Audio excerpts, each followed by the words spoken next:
Dans l'espace de quelques heures seulement, l'UFC a perdu 2 de ses plus grosses têtes d'affiche. Conor McGregor est blessé, Khamzat Chimaev est malade. Ce dernier a d'ailleurs été hospitalisé, et les images ne sont pas franchement rassurantes sur son état de santé. Ce mois de juin devait être exceptionnel pour les fans de MMA. En effet, le 29 à l'occasion de l'UFC 303, Conor McGregor devait effectuer son grand retour à la compétition après 3 ans d'absence. Malheureusement, à cause d'une blessure, les passionnés vont encore devoir prendre leur mal en patience. On parle pour le moment d'un report à août ou septembre. Autre terrible nouvelle pour Dana White, Chimaev ne sera pas en mesure de tenir sa place le week-end précédent lors de l'événement principal de l'UFC Arabie Saoudite. Ce n'est pas la première fois qu'il se retire à la dernière minute, ce qui a provoqué la colère de nombreux internautes. Puis la nouvelle est tombée, il serait en fait gravement malade. C'est presque paradoxal pour un homme aussi terrifiant dans la cage, mais le système immunitaire de Khamzat Chimaev est souvent défaillant. Ceux qui le suivent sur les réseaux sociaux savent qu'il est souvent atteint par la maladie et qu'il passe plusieurs jours dans l'année à l'hôpital. Sur Instagram, son manager a donné plus de précisions sur son état de santé. Il a déclaré « La maladie persistante contre laquelle Khamzat lutte depuis le début de sa préparation n'a pas pu être soignée à temps. Il a effectué plusieurs séjours à l'hôpital sur cette période. Son état de santé est resté dans notre équipe, car tout le monde était déterminé à l'idée de trouver une solution. Toutes les options ont été considérées pour combattre malgré tout. Mais tout le monde est maintenant d'accord pour dire que c'est impossible de continuer ainsi. Entrer dans la cage sans être parfaitement préparé face à un adversaire, comme Robert Whittaker, est impossible. C'est une situation terrible pour Khamzat, ses entraîneurs et ses coéquipiers d'entraînement. C'était un honneur d'être la tête d'affiche du premier UFC en Arabie Saoudite. Même si la situation n'est pas de notre ressort, nous nous excusons auprès de l'UFC, du gouvernement saoudien, de Robert Whittaker et des fans. L'affrontement entre Khamzat et Robert Whittaker devait permettre de déterminer le prochain prétendant à la ceinture de Dricus du Plessis.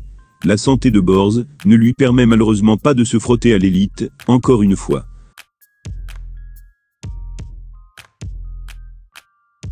En se lançant dans la boxe, Francis Ngannou a non seulement eu l'occasion de réaliser un rêve d'enfant, il a aussi pu assurer l'avenir de sa famille. Aujourd'hui à la tête d'une belle fortune, il a été plutôt clair sur les rapports qu'il entretient avec ses anciens amis. Pendant des années, Francis Ngannou a tenté de faire comprendre aux combattants de l'UFC qu'ils étaient presque exploités par Dana White. En effet, ils sont signés en tant que travailleurs indépendants, mais ils n'ont pas le droit pour autant de négocier avec d'autres organisations. Pire même, ils n'ont pas le droit de se présenter dans l'octogone avec d'autres sponsors que ceux négociés par la direction. Seul dans son combat, et diabolisé par certains, le Predator a finalement décidé de partir pour se lancer dans la boxe. Milieu où les millions ne mentent pas. En seulement 2 combats, il a touché bien plus que dans toute sa carrière en MMA. Ce qui pourrait donner des idées à certains. Aujourd'hui, il sait que son avenir et celui de sa famille seront assurés. Et lors d'un passage sur la chaîne YouTube Investir au pays, qui met en avant la réussite de la diaspora africaine dans le monde, Francis Ngannou a été plutôt honnête sur sa nouvelle vie. Oui, il a changé, mais pour lui, c'est normal, et c'est même une bonne chose. Pour entretenir le succès, il faut se construire un entourage qui pousse dans le même sens. Il a déclaré ceci: quand quelqu'un a de l'argent, c'est normal qu'il change. Si quelqu'un est pauvre, et qu'il ne change pas quand il est riche, c'est mauvais. Il a intérêt à changer, je pense, même dans son caractère, sa façon de penser, sa façon de se comporter avec les autres. Son environnement doit changer. Je ne peux pas être entrepreneur ou chef d'entreprise et essayer de faire grandir mes business en étant entouré de personnes qui ne me comprennent pas. Hier, j'étais peut-être à un stade de ma vie où je comprenais certaines personnes, et aujourd'hui on ne se comprend plus. C'est logique, ce sont les étapes de la vie. Tu ne peux pas vraiment dire que tu gardes des amis depuis l'école primaire.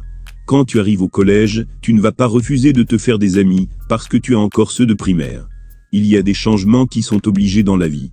Celui qui a un problème, ce n'est pas celui qui change, c'est celui qui refuse de partir de chez ses parents par exemple. Le changement est obligatoire dans la vie.